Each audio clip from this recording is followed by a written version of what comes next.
City Centre are called Take Back the City. They've pledged to train up volunteers on how to occupy vacant buildings across the country. We have them here tonight. We're going to talk to them in a minute. But first of all, I want to come to you, Councillor Paddy Smith, because you believe this group are anarchists. Is that right? Well, they're disobeying court orders. They're taking possession of property that isn't theirs. And effectively, if we don't have property rights, if we don't have ownership rights in this country, we do have anarchy, so yes. But do you understand that people are frustrated, they're fed up, they're sick of being told to wait, it'll all be fine in a few years' time? And I would share that frustration. Everybody around this table, everybody in this studio wants the same thing. We want the thousands of people who are currently homeless, we want to be able to give them somewhere to call home. How we do that is by bringing housing stock back into use, by building new houses. I would argue that... But your party has been in government for how many years now?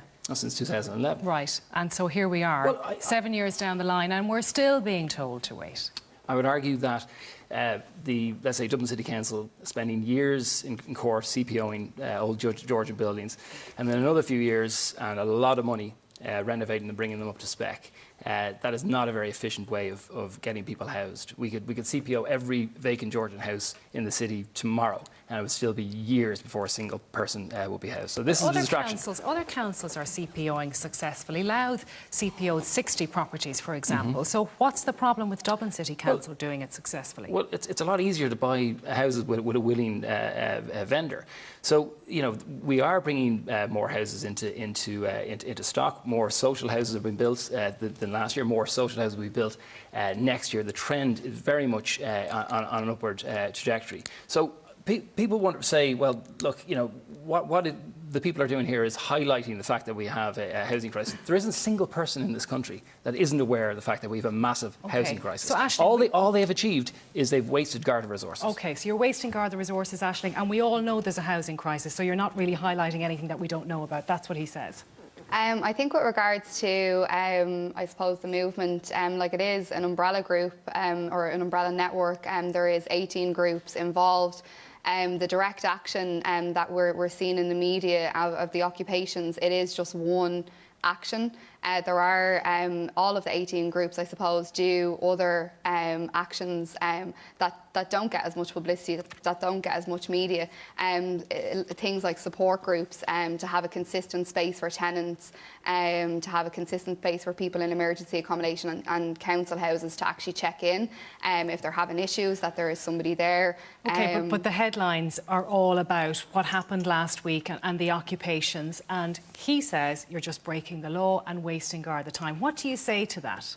It ties into, I suppose, when we have a number of vacant properties all across, like nationally, and we need to divide like how we see ownership of private property. So on one hand we have private properties that is for personal use, for family homes, and that's okay. That's not what we're targeting. What we're targeting here is vacant homes, vacant properties that have been empty for a number of years, that have been sat on, that are zoned for residential use and are completely empty, while we have like a symbolic homeless person outside with a sleeping bag, and that's the image. You have somebody sleeping outside. What's the ultimate objective for you in occupying those vacant properties? With regards to the occupations, each occupation has a very specific set of demands. So when we talk about when the property is occupied, the three demands are: one, that the council compulsory purchase order that vacant property. He says it doesn't work, it takes years. I think with regards to how we look at CPOs, when we look at the amount of mortgages that have been repossessed, why can't the council come in at that point? Why does it have to take essentially people either losing their homes or an owner sitting on a vacant property for 3-4 years?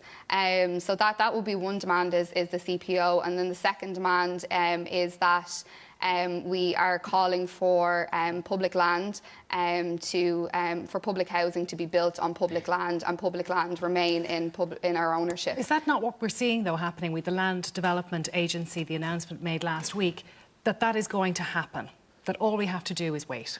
We'd question whether or not the Land Development Agency is NAMA, just guised under more fancy words. It's not necessarily focusing on property. It's now NAMA redressed as land. OK, well, Deputy Brid Smith is sitting beside you there. I mean, where do you draw the line here, or do you draw a line between protest and breaking the law? Well, I think we have to ask ourselves, where do they draw the line? Because there are thousands of properties being hoarded by landlords. And Paddy said something very interesting when he talked about the willing vendor. It's easier to CPO when you've got a willing vendor. So clearly the vendors, in the case of Dublin City, are not willing. And they're not willing because they're hoarding. And they're hoarding to drive up the prices. And all of this feeds into a real violent human crisis of homelessness. It's violent on the families, it's violent on the children. And where do you draw the line between breaking the law and treating the most vulnerable in our society in this way? And I think that we have to say hats off to these young people for highlighting this issue. We'd be giving out about young people if they were just hanging out of their phone all day or staying in the bar in UCD half the night. We have to be very proud of what they're doing because they're taking a principled ideological stand and putting it up to the government to say that private property is not sacred when it becomes a method of making more and more profit and when it challenges the overall good of society. And that's written into our constitution. Okay. Private property cannot usurp the common good. Karl, Deeter, are you proud of these young people and what they're doing? I'm proud that they feel concerned. I think that protesting is a good thing. Do I think breaking into a place being your method of solving things? No, it seems a bit weird. I would also continue what Brid had mentioned about the Constitution. It's great that you mentioned that because, you see, Irish people were dispossessed of their land. That's why property rights are there, so that you can't just go in and take it away. But you have to continue on to the second part of Article 43, which is what I believe you're quoting, where it says it will be done by the state in accordance with the law. These people are not the state. They're actually not in accordance with the law. What do you do, Paddy, so it's when a the state is failing everybody, and particularly people who are homeless, families sleeping in Garda stations, children being thrown to the four winds? What do you do when the state fails? And clearly the state is failing. You're making an emotive argument. I'm talking about the Constitution. I'm making a logical argument. Right, we're not talking about the same thing. What do young people, what do the rest of us do when the state fails us? You started speaking about the Constitution. I'm trying to continue that conversation. And what I'm saying is a contradictory points. The Constitution does protect property rights. It does actually allow the state to take a role where it can take things back. But it is within the law and by the state. If you want to see compulsory purchase, talk to your councillor. You don't just go in and break into places. He's against it. But the whole thing is, there's this idea that you can just have, you know, everyone can have free housing if only we did X. And that's compelling. And when people say that... That is so insulting. There's no such thing as free housing. People pay rent. And this idea that public housing and social housing is free, it is so insulting. I grew up in a social house. My family paid rent all my life. There's nothing free about it. It's being peddled that there's some great solution out there. And this is a thing, you know, you give a man a fish, you feed him for a day. You teach him to fish and he's going to vote for the person who gave him free fish. So everybody should go out and build their own home? Is that what you're trying to say? I'm not saying anything, really. Can I ask you about something that Aisling mentioned, and Brid as well, about hoarding? So people buy these properties at rock-bottom prices, and it doesn't pay them to do them up in order to rent them out. So they hold on to them. If prices are rising, they hold on to them until they can sell them at the greatest profit. I totally disagree with hoarding, but you know who the worst hoarder is? The state. The biggest hoarder of land, the state. The biggest hoarder of empty buildings in Dublin, also the state. So do you blame people for protesting in this way if that is the case?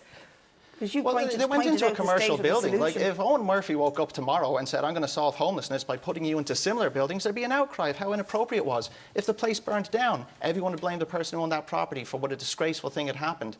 You've got to have places that are actually homes. Why don't we go, or you guys go, or somebody go, and take the hundreds of empty council houses that are out there, and the hundreds of empty council flats. And we're but you're not. You're taking back commercial buildings on Frederick Street to make as much chaos as possible. The thing is, there's like, it's both happen simultaneously, and what's getting the most media is the private occupations at the moment. So you're interested in media, not about a solution? No, it's not. It's not about being interested in media. It's very, it's quite strategic.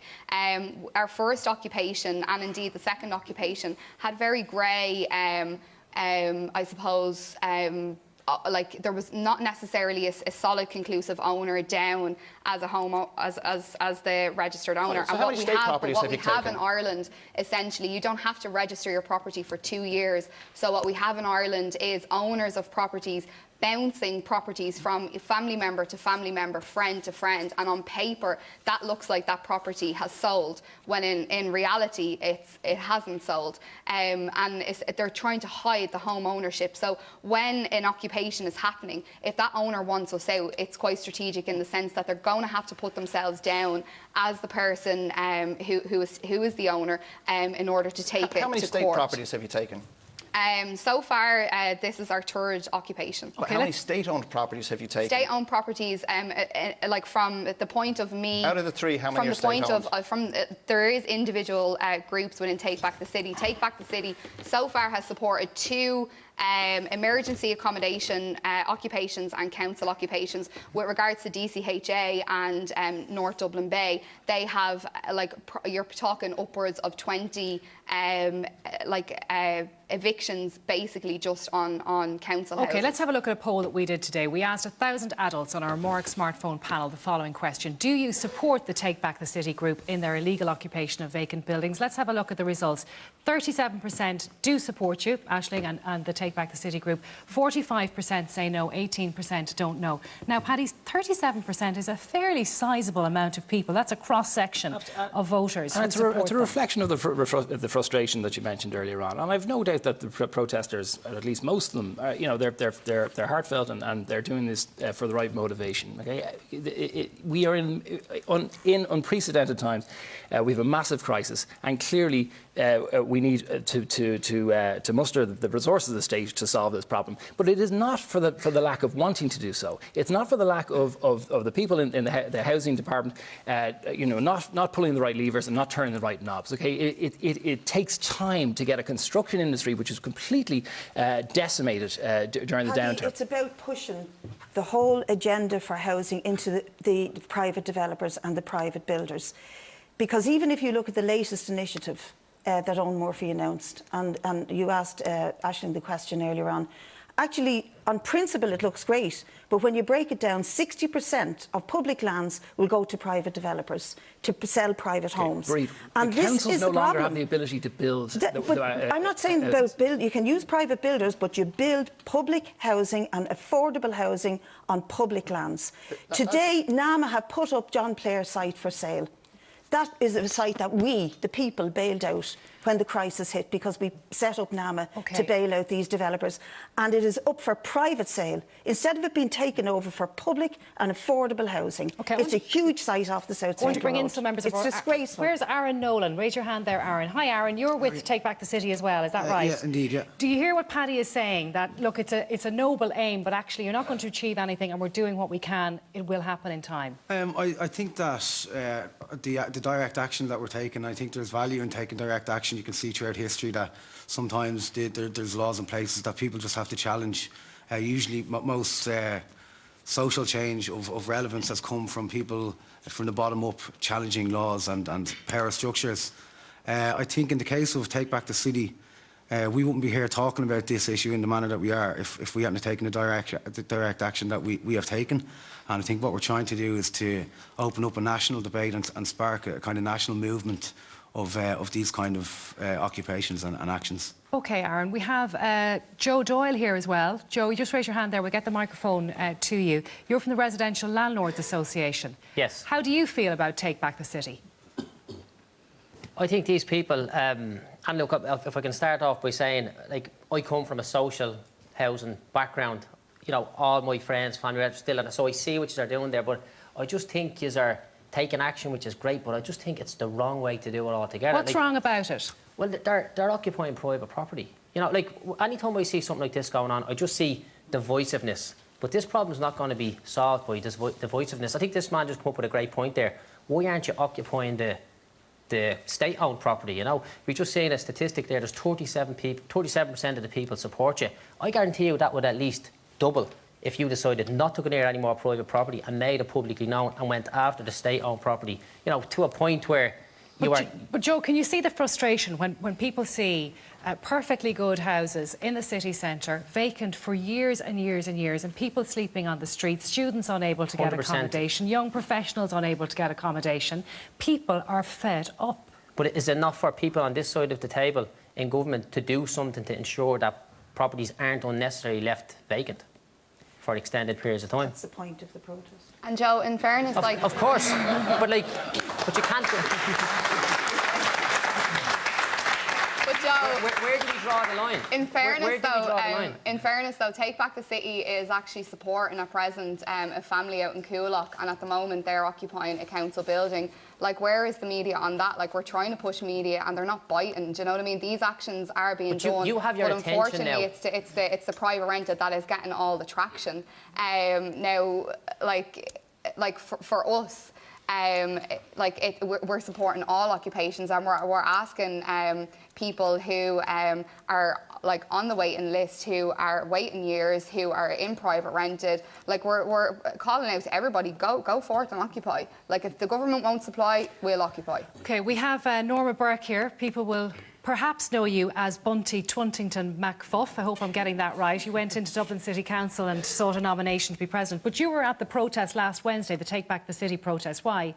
I was. And by the way, Claire, a bit cheeky to wear Bunty's pink tonight, I must I know, say. we're twins tonight. Well, firstly, my protest in Dublin City Council was essentially a speech and a plea against the neoliberal narrative of government and the ideological stranglehold it has on this country. And what these people are protesting is a symptom of that. We live in a free market economy, and the role of government in a free market economy is to temper the free market, one, where it's inefficient, and two, where it fails to provide at a basic level for citizens. So, for example, natural monopolies should not be run by the free market because it's inefficient. So the state should own them. So what does the Fine Gael government do? They put buses, which is a natural monopoly, into the private sector, which is actually bad economics. And the same with housing. It's badly managed. They're wasting huge amounts of money by enriching Fine Gael voting landlords with happen through these other things. And so when you look at... But just one point, Claire. Really quickly, because I want to put all that to but Paddy the Land here. Development Agency, which was launched this week, is actually so indicative of this. There was a great chance... You know, Owen Murphy's on the brink of being kicked out of government. He had this he's great... not, but... Well, you know, it's being put to a vote. But he has this chance to really seize the initiative and do something. And yes, the Land Development Agency is a chance to do that. But he didn't make it 100% affordable housing. It's 30% and 10% social housing. And that's not good enough because he's obsessed with private profit. All right. Are you concerned about that? About that in a nutshell, that Fine Gael is concerned about private profit, that you're about protecting landlords, and the 37% of people who support what Take Back the City are doing. Are you worried about that? Well, with all due respect to Ms. Bunty, the issue, I mean, she makes a point that we're somehow in cahoots with landholders in order to some sort of evil conspiracy to make sure that everybody who's involved in property makes money. Why would we do that? That would be incredibly unpopular. It would elongate a housing crisis that is clearly a millstone around That's exactly what's this. happening. It's unpopular and it's elongating the housing crisis. If Fine Gael was so, we keep on hearing about the ideological block that Fine Gael have against building social housing. Why would Fine Gael? Why would the government then have built so many social houses in the last year? They didn't. Thousands. That's the problem. They didn't. There's 2,200 social houses built in the last year. Were they not built? All right. When you're giving out Were they housing, not built? Any new Last house word, Karl. will be subject to local property tax, which can be used. And the whole thing is, if your plan is to basically steal from people to get your agenda, you're going to have to go back to the drawing board. It's the same as you can't solve poverty by taking money out of someone else's pocket by force. All right. Listen, we got to leave it there, but thank you all very much indeed for coming in. Aisling from Take Back the City, thank you very much. No, we've got to leave it there. We're out of time. We're out of time. We'll have you back. Thanks very much. Thank you. Okay. Our studio audience